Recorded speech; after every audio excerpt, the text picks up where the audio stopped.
Hello, everyone, and welcome to Riverside Theatre's Backstage Chat, a podcast where we get to talk to some of the talented artisans who work on our shows.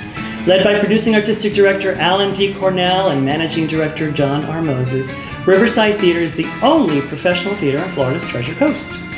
Today I'm so excited to speak with some of the cast of our production of Kinky Boots, which is part of our 23-24 season.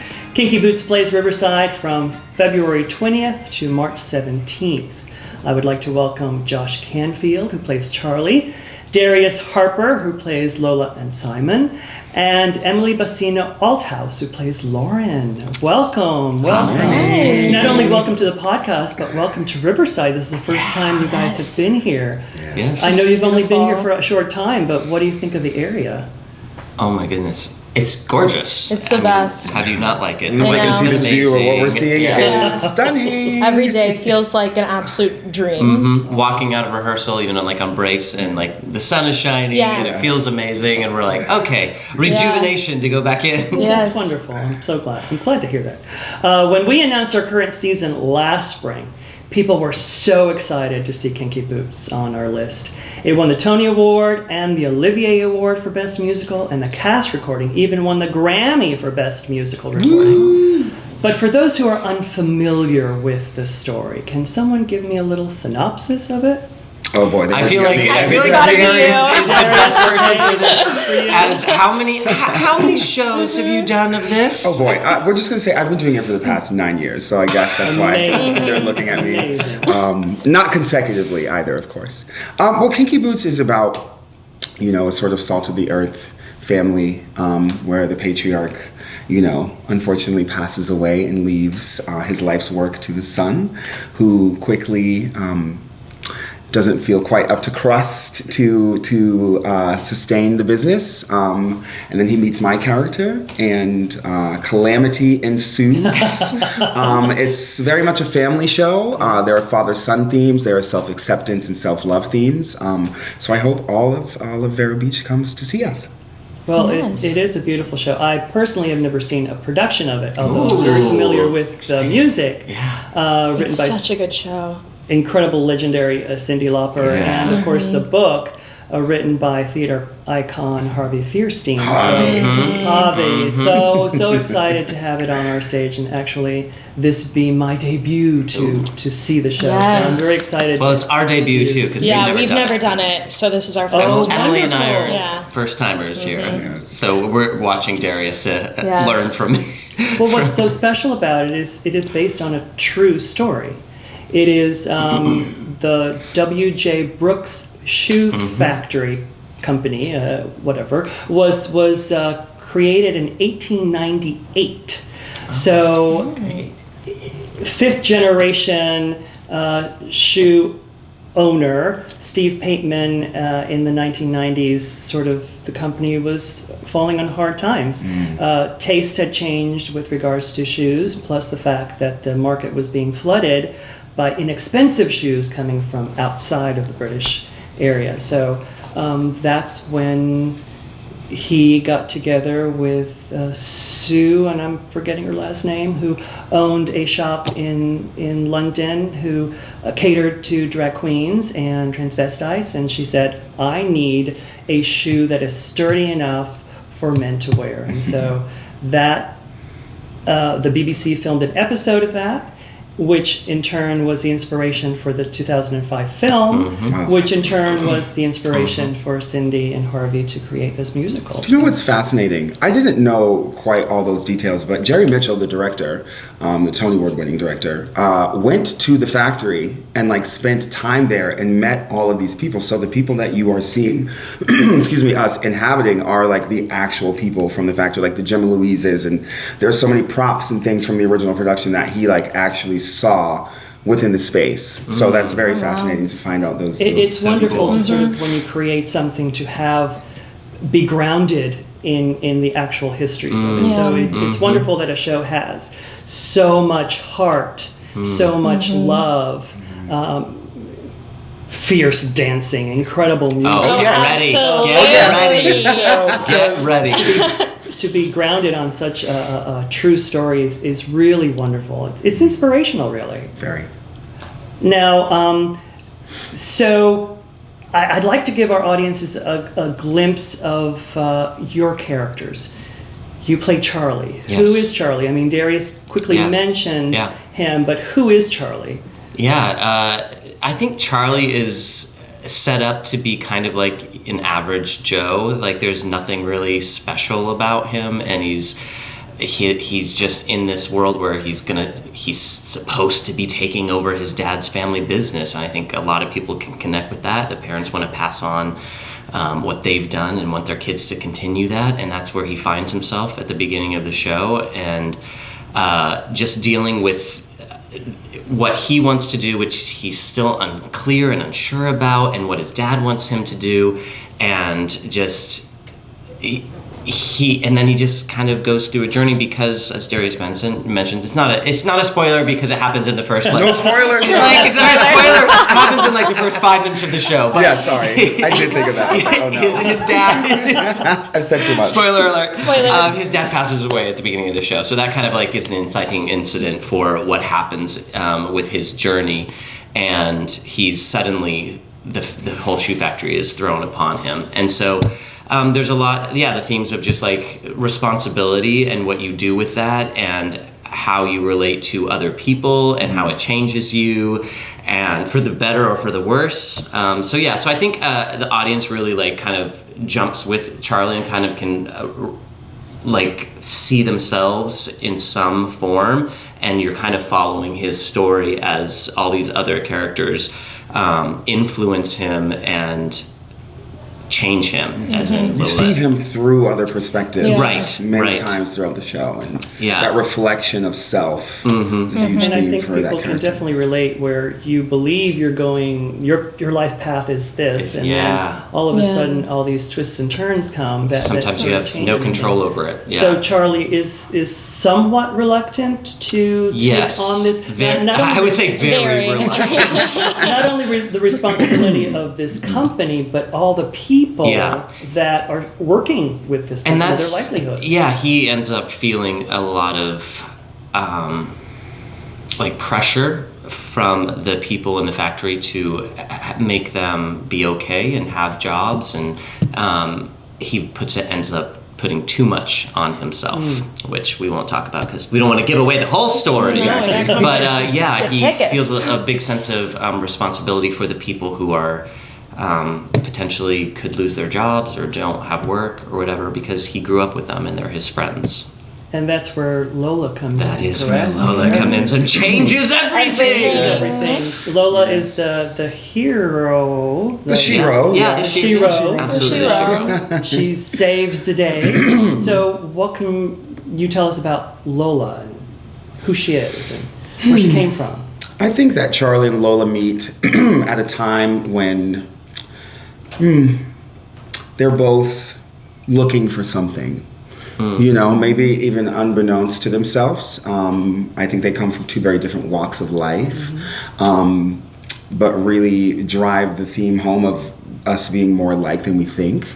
I'm a drag queen in London, who is also a business owner, and I'm the mother of my house. And I meet Charlie, and something about him really, gives me a sense of belonging in the fascia. A sort of genuineness from him. For sure.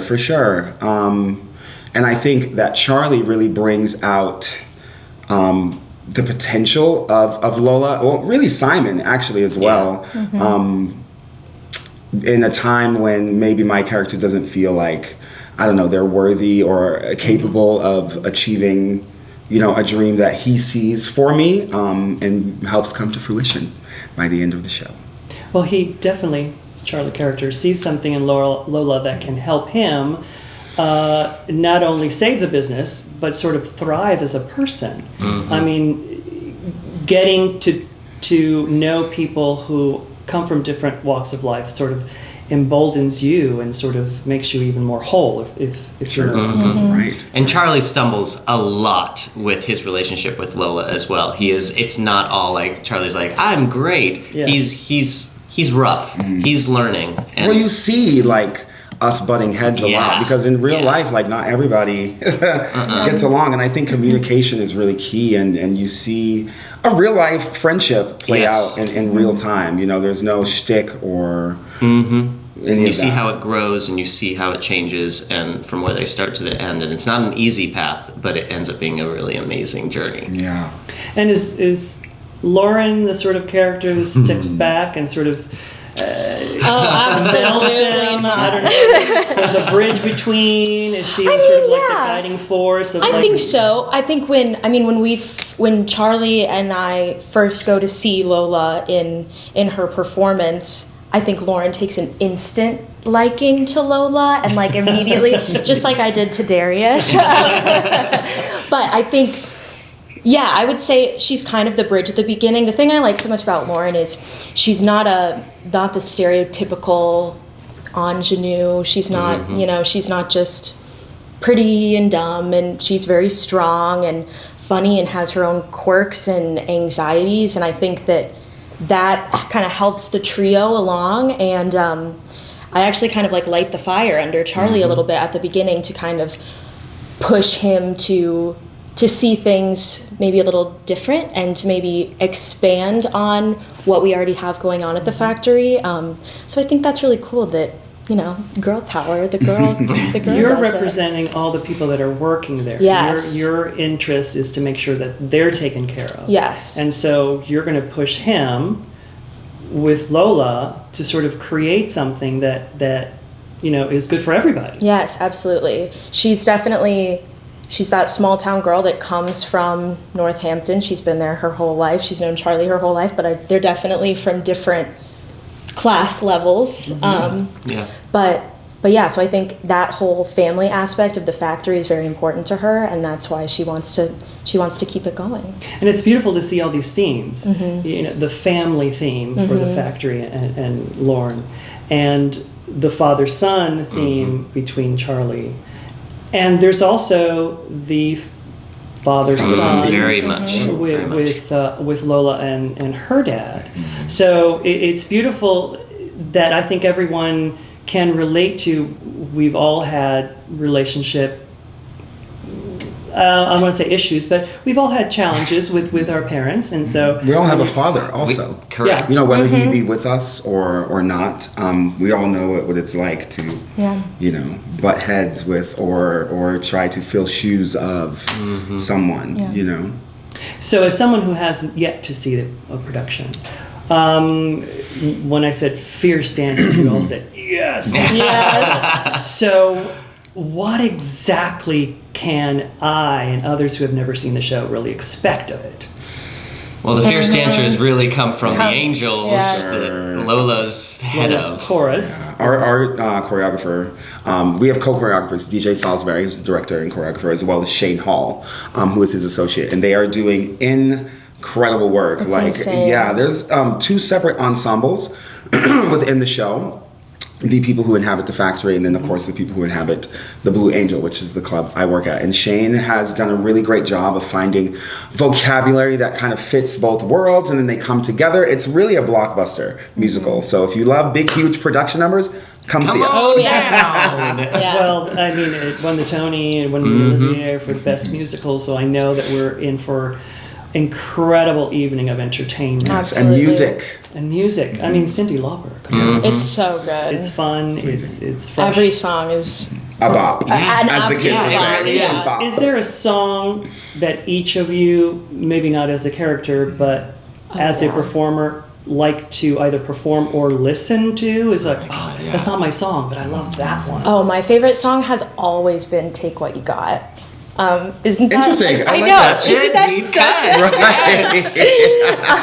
Right. Isn't that like a weird Yeah. one? It's always but like I'll be like walking on the street in New York and I'm like, yeah, like it like pumps you up for your day. Yes. But that is actually it's pretty early on in the show and sorry, what's your name? Charlie. Yeah, Charlie. Charlie and Harry. goes to see his friend Harry, who's like a childhood friend, and Charlie's kind of looking for some inspiration, and Harry and his friends have guitars, and they're like rocking band. out, and he's saying basically like, take what you have and turn it into something beautiful and maybe something that can help others. And I just think it's such a good song. It is a good and also song. like we have 3 wonderful actors who are playing the guitar on stage, which is That's great. Yes, live really, music. like live music. Yeah. really love. really cool. Not Yeah. only the performers, but we also have an knock-out, drag-out, fabulous band that will be Yes. supporting you guys. I can't I wait to meet cannot them wait all. to hear the band. I cannot wait. Darius, any song that sort of sticks out in your mind that trying to is just think. like fabulous, like I can't wait to sing it, or I can't wait to see someone else do it? I sing a few in the show. So I'm like, A which few one? really good I think for me, ones. I enjoy "I'm Not My Father's Son." I just Yeah. really, I got to see him perform it. Well, gosh. in rehearsal, we got to do it the other day, and it's so good. I haven't seen it yet. I can't It's wait. so good. Anything for me, I think there's a lot of disco themes in the show. It definitely sounds like Cyndi, but she really got in her bag and gave us like a very eclectic score. Yeah. My first number is like a huge disco song So that fun. is, I'm not going to give it away, but I think that's my favorite. It's so Yeah. fun. And the finale, which we haven't got Yeah, to the yet. finale's Yes. gonna be. It's when the everyone- finale's gonna be Well, Killer. great. Yeah. yeah. So excited. Yeah, I think Gosh, yeah. listening to him sing "I'm Not My Father's Son" is definitely. I love That's it. wonderful. I'm going to cry. That's wonderful. Well, I know you guys are still in rehearsal and you've got a full day ahead. I hope we get a chance to really delve into the incredible things that you guys have done. But just to end this episode, is there something that you'd like the audiences to take from it? When they leave the show, is there something that you would love them to feel or to think about on their way home? There's a line in the finale at the very end of the show that says you can change the world when you change your mind. And I gonna say. Oh my God! Oh, look at that. Good job. Insane. And I think that's something that's really poignant right now in the world that we're living in. And I think if we can all come into this show with an open mind of accepting everyone and loving everyone, and if we can take that out into the world with us, I think we'll have a better life, a happier, more abundant life. Yes, abundant. That's one of my words of the year. It's on my bracelet. It's abundant right here. Someone's got it. Yes. So that's beautiful. And Yeah, that was great. That was it? That was she it? summed it up perfectly. Thanks, I'm media trained. I hope people do come and see us and not be deterred by the title. You know, I find a lot of people get nervous by the word kinky, but it means queer or left of center in British vernacular. Right, and people need to realize that it does take place in England, so that word is not necessarily the same As it means to us here. Yes. Yeah. Because it very much is, like you said, a family show. Yeah. There's themes for everyone. absolutely everyone. Yeah. Which is wonderful. Well, I know you've got a full day, and I thank you so much for taking the time to be with us. Much incredible success I wish upon you all. I know that the audiences are just going to love you, so thank you so much for spending some time, Josh, Emily, Darius, and our guest, Lottie. Thank you for making a guest appearance. I love it. To our audience, please come Kinky Boots, and you're going to love these guys on stage. They're fabulous on stage, and they're fabulous off stage, so we're excited to have you. Thank you, everyone, for listening to this episode of Riverside Theatre's Backstage Chat. Until next time, I'm Oscar Sales.